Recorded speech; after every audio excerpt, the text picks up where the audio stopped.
Mías nace en Palaldá. Palaldá es un pueblo del Vallespir, cercano, tocando a la frontera. Palaldá, Amélie-les-Bains, actualmente es el mismo municipio. Los Baños de Amelia, de la reina Amelia, en catalán els Banys d'Arles. 1903. Su juventud discurre dentro del catolicismo más estricto, más tradicionalista. Es miembro de la Asociación de la Jeunesse Catholique de France, de la Juventud Católica de Francia, y es un hombre que veremos en toda su trayectoria el peso de la tradición católica, en todas sus etapas, es realmente muy fuerte. Milita igualmente en la Acción Française de Charles Maurras. Bastantes conocéis quién fue Maurras. Para quien no lo conoce, un partido político, algunos dicen de extrema derecha, otros fascista. Ya digo, el uso de los ismos siempre es complejo. Básicamente, para resumir, la Acción Française sería un partido, por un lado, monárquico, lo cual era bastante un poco habitual.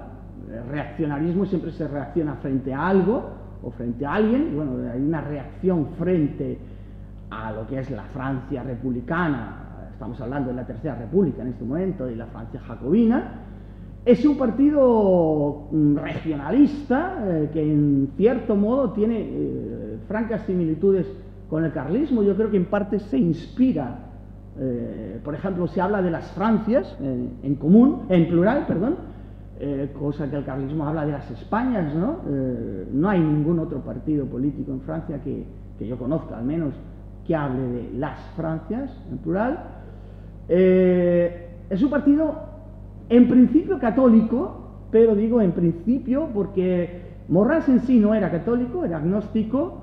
No solo eso, tuvo grandes problemas con el papado, que le prohibió sus libros durante casi una década, León XI, porque para Maurras la religión era algo más histórico, algo que se podía utilizar muy bien para sus fines políticos, pero él no creía tanto en los principios, digamos, teológicos.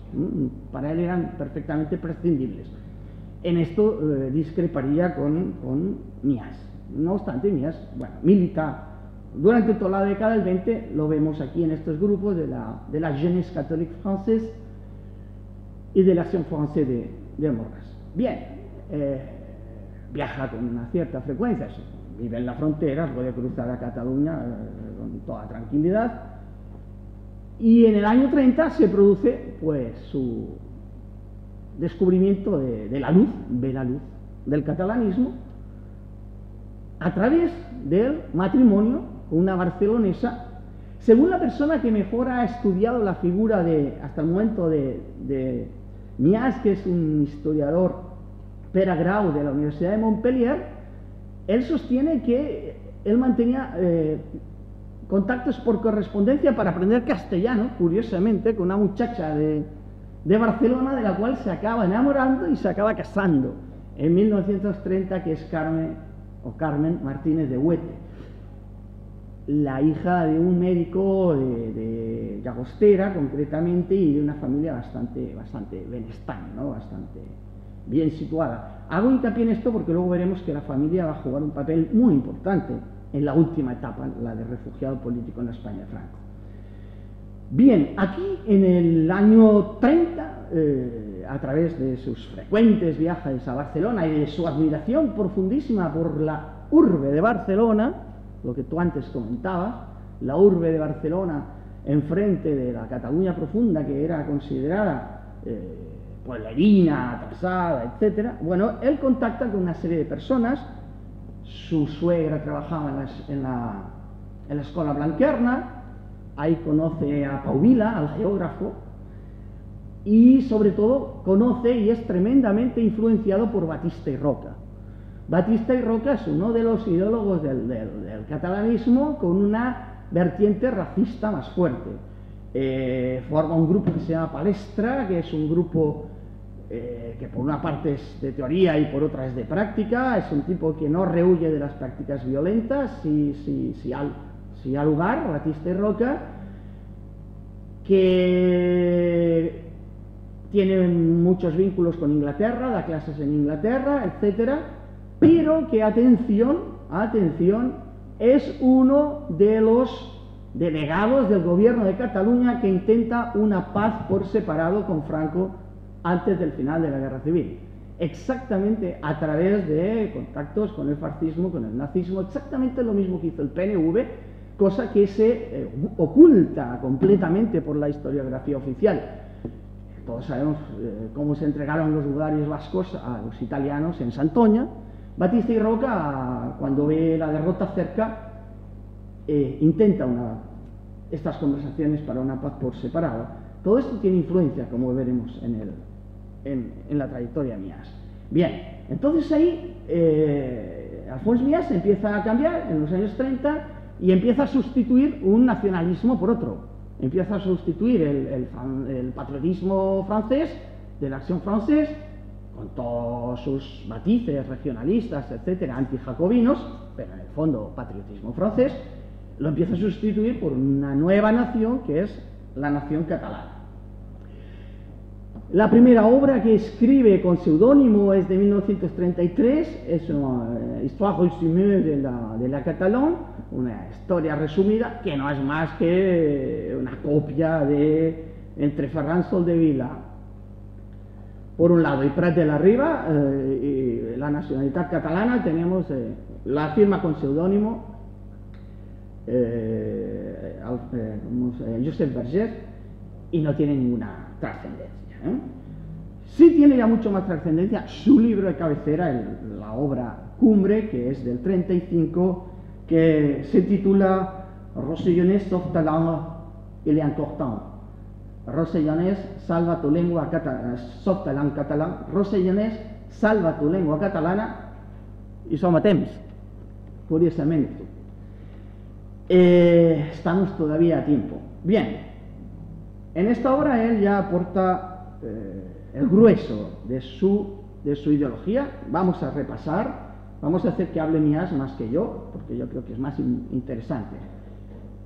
Por último, su otra gran aportación es la revista Terra Nostra, que se publica entre 1936 y 1939, primero con periodicidad mensual, luego bimensual, en total unos 20 y tantos ejemplares. Ahí él escribe bastantes cosas y otros colaboradores también. Bien, vamos al grueso del pensamiento de Alfons Mías, porque realmente es muy interesante. Bien, por un lado, la idea de Dios, siempre presente. Su catolicismo a ultranza no lo va a abandonar jamás, un catolicismo muy impregnado, como veremos. Él mezcla las dos religiones, la antigua, que es la que profesa la fe en Dios, y la nueva, que es la que profesa la fe en la nación. En el fondo, el nacionalismo, algunos han dicho que es una nueva religión. Esta es una prueba clarísima, pero en el caso de Mías no son para nada incompatibles. ¿Cómo comienza? Debo de agradecer, porque esto seguramente se va a editar en nuestros canales de YouTube, etcétera, debo de agradecer a la biblioteca del Institut Cartogràfic de Cataluña, que en un tiempo récord han digitalizado, a petición mía, este libro capital de Mías, porque el único ejemplar que yo he encontrado en Cataluña lo tiene en el Institut Cartogràfic, que es un ejemplar dedicado por el propio Mías, firmado para Pau Vila, era un ejemplar propiedad de Pau Vila. Si no, aquí en toda Cataluña creo que no se consigue. Hoy en día ustedes lo pueden conseguir. Si alguien quiere, le paso la referencia. Desde anteayer esta gente ha hecho un trabajo realmente excelente y cabe agradecerlo. Bien, la presencia de Dios. El libro comienza. Voy a traducir todo al castellano porque si no sería muy largo, salvo aquellas frases. En Terra Nostra hay más frases en catalán. Este libro está escrito íntegramente, sauf ta langue catalane, mais je l'écris en français. Salva tu lengua catalana, pero lo escribo en francés. Curioso. Presencia de Dios. Cadascú, bueno, hay frases, como digo, en catalán y frases en castellano. Cadascú ha de portar una flor a l'altar de la pàtria y un ram a l'altar de Déu.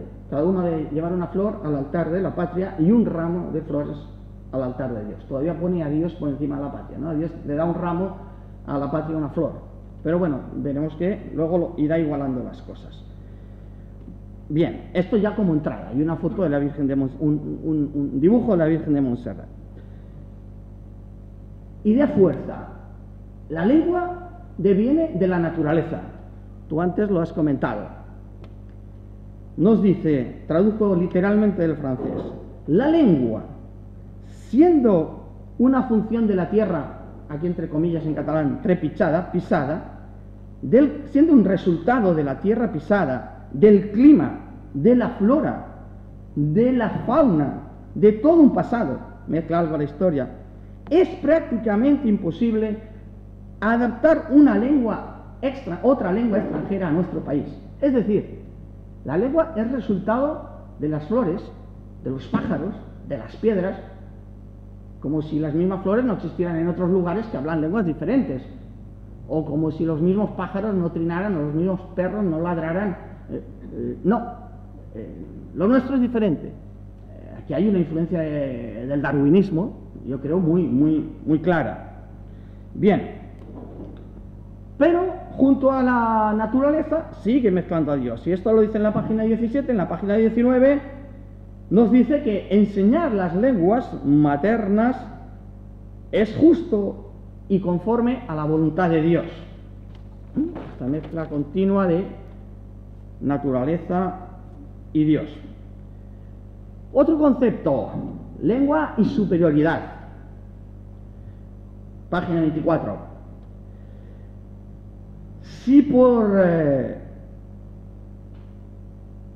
nuestra educación en la escuela nuestra lengua fuera la catalana, ello nos haría superiores sin ninguna duda. Es decir, los roselloneses ahora no somos superiores porque nos educan en francés. Si nos educaran en catalán, seríamos superiores sin ninguna duda, sans aucun doute.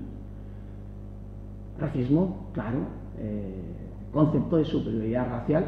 Supongo que luego el profesor Caja nos hablará de estos temas. Otros conceptos clave.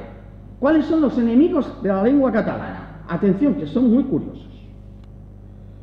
Por un lado, los imperialistas. Él se refiere a los franceses, lógicamente a los parisinos que han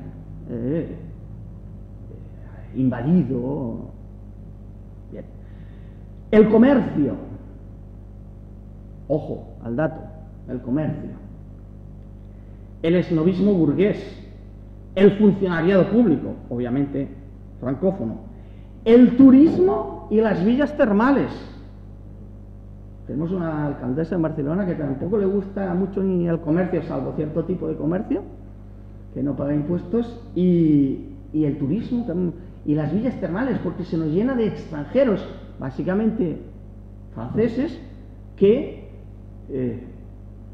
además se queja, dice, hay que ver con qué perfección hablan el francés los que trabajan en los hoteles, qué rabia, ¿no? La escuela, evidentemente, los espectáculos, el teatro, etcétera, la política, se queja de que todas las campañas electorales son en francés, y atención, enemigo del catalán, los regionalistas. El regionalista, si lo es de verdad, debe serlo al extremo.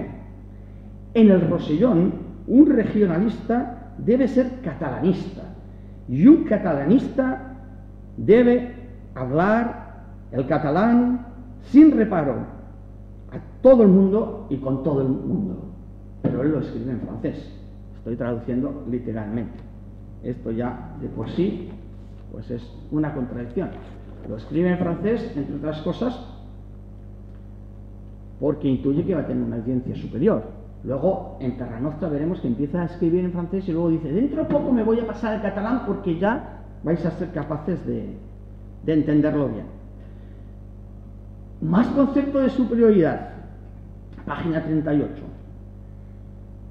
Honrar al país donde Dios te ha hecho nacer, Cataluña, un país de 20 generaciones que te ha alimentado y te ha dado una sangre fuerte, honra al país donde Dios te ha hecho nacer, Cataluña, un país de 20 generaciones que te ha alimentado, que te ha dado una sangre fuerte y voluntariosa, terror de los extranjeros.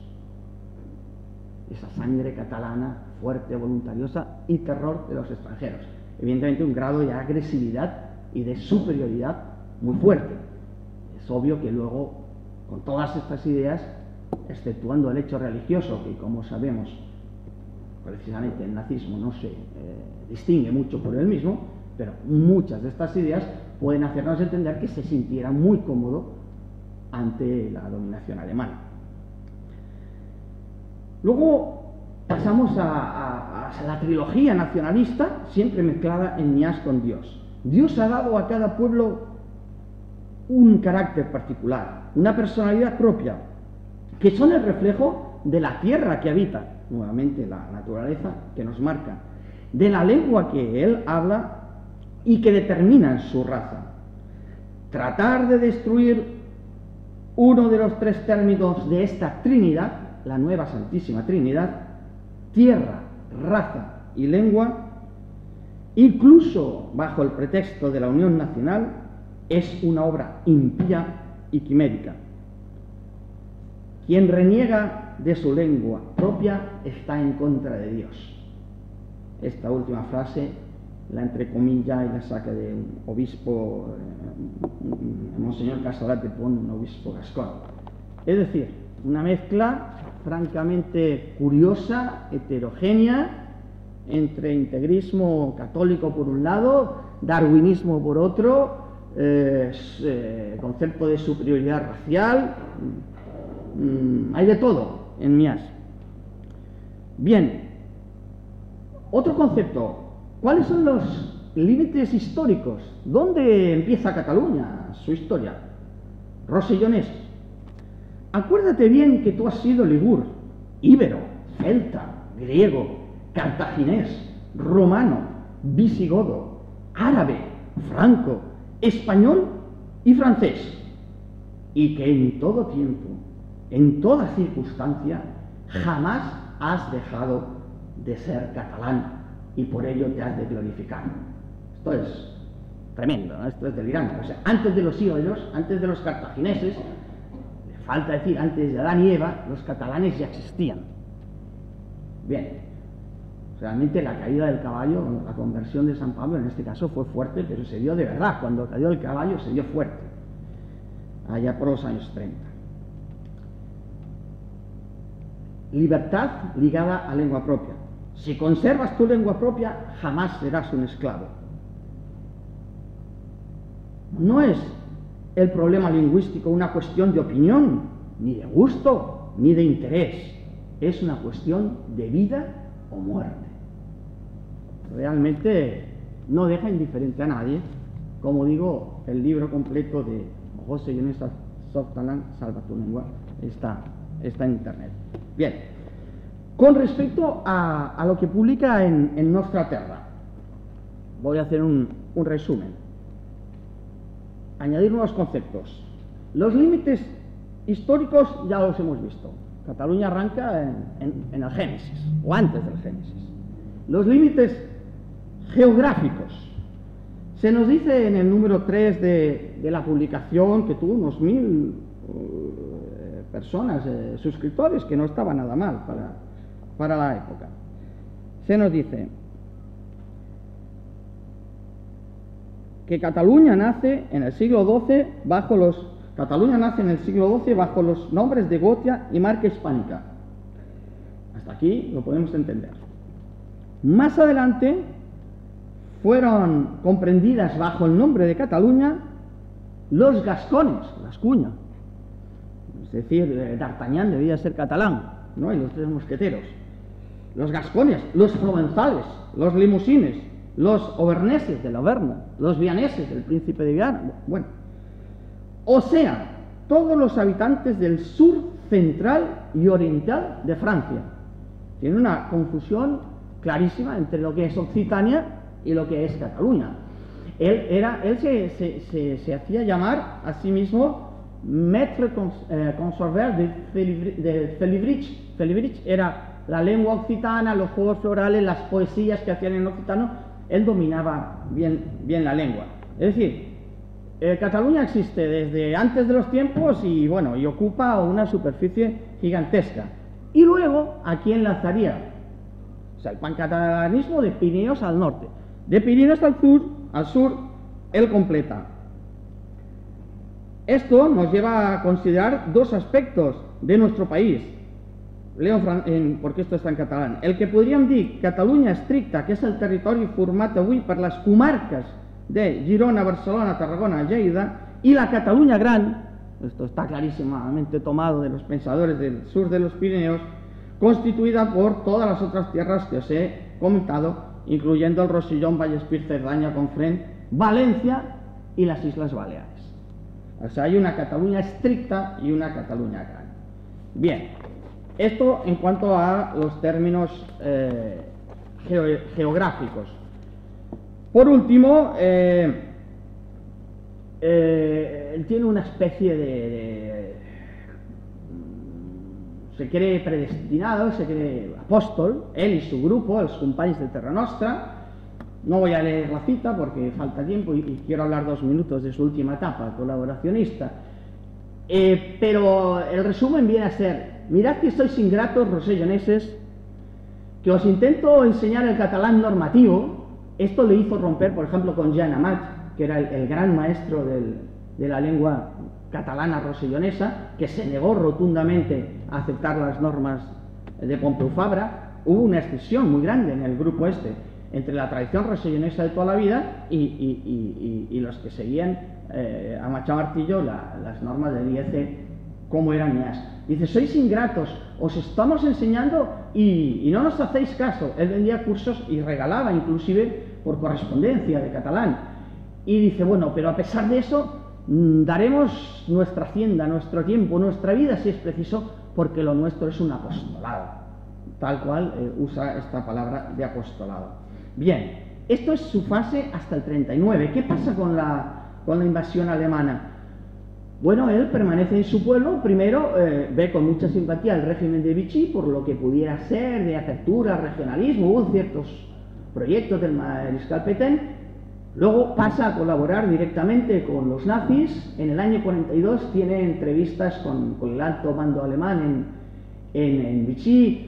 Le prometen que si él pone a toda esta sur de Francia a disposición de los alemanes, le van a dar la libertad nacional. Yo creo que era más bien un cuento, pero bueno, en un principio se lo cree.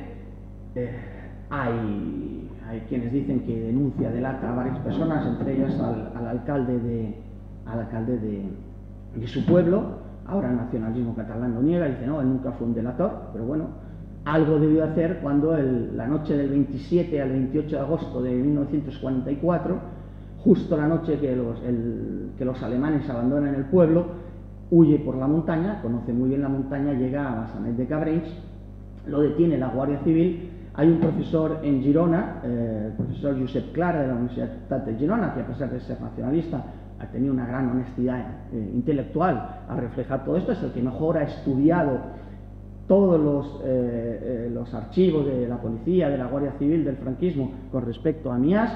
Y entonces él pues se presenta, lo detiene la Guardia Civil nada más cruzar la frontera, y dice ser un exiliado, represaliado político que intentará volver a su tierra en cuanto pueda, pero que le han dicho que evidentemente lo hubieran colgado de la plaza del pueblo posiblemente el primer día que la resistencia tomó el pueblo, que fue el 28 de agosto. Lo habían fusilado poco después, como a tantos otros, como a Robert Brasillach, etc. Él cruza a la España de Franco, y aquí es donde usa a la familia de su mujer.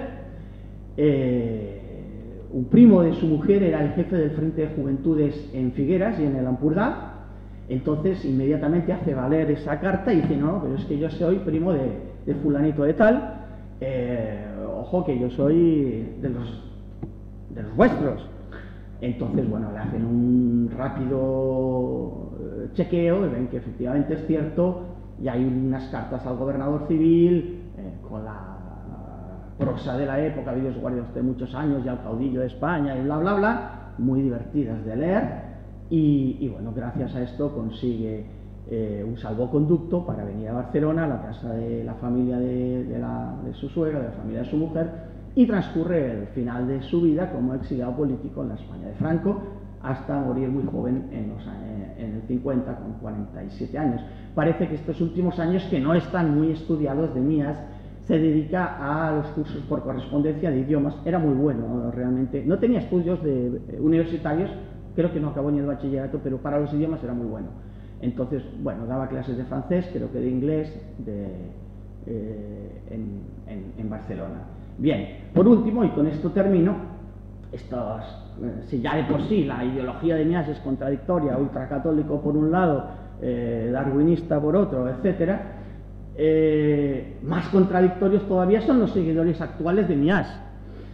Hoy en día existe el círculo, el Cercle Jean Mías, en un pueblo que se llama Saint-Genís-de-Fontanes, y lo dirige un tal Jean-Pierre Pujol, o Joan-Pierre Pujol. Bueno, esta gente que la financiamos nosotros, como es lógico, todos los que sois catalanes presentes en bueno, todos los españoles en el fondo, muy vinculada a Esquerra Catalana y vinculada directamente a la masonería. Este tal Pujol es un reconocido masón que ha fundado, atención, un grupo especial dentro del Rosellón, porque estaba muy enfadado porque decía que el Gran Oriente francés era jacobino. Había venido a descubrir ahora que el lago del Mar es salada. Y decía, ¿cómo puede ser que el Gran Oriente? Entonces han fundado una cosa muy divertida, que son francmaçons por la independencia. Tiene que haber de todo, pues ahora los francmaçons por la independencia. Yo digo que la masonería antes era una cosa seria, ahora ya no, porque ya, antes al menos era algo secreto, ahora no, mira, aquí somos francmaçons por la independencia. Entonces estos tipos organizan muchos actos, tienen una página web, PPCC Web, Països Catalans Web, y es que tú entras ahí y yo digo, Mías se debe de estar revolviendo en su tumba. Porque, en primer lugar, todos son exaltaciones de la masonería, te explican el triángulo, exaltaciones de la relación entre Esquerra Republicana, que es quien les paga, y la masonería, etc. Bueno, si Mías era ultracatólico, yo no entiendo nada.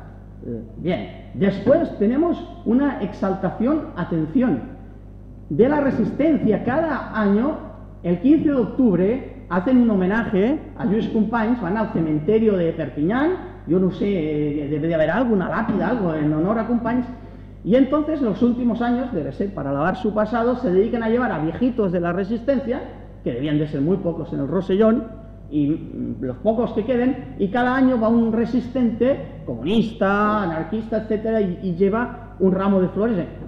¿Pero cómo? Bajo el nombre de Mías, de Alfons Mías, estás usando a la resistencia, pero como digan los argentinos, ¿estás de joda o qué? La verdad, es algo inconcebible. Y lo último digo, pero si en vez de hacer un homenaje el 15 de octubre, que es cuando fue fusilado Companys, si de verdad quisieran honrar la memoria de Alfons Mías, esta gente tendría que llevar un ramo de flores el 20 de noviembre en homenaje a Francisco Franco, que fue quien, gracias a quien Mías salvó la vida y encontró refugio político. Todo ello me lleva a pensar que esto es realmente un sinsentido absoluto. Decían, no sé si era Asterix o Obelix, están locos estos romanos. Yo digo lo mismo en francés, que fuse nacionalista. Muchas gracias.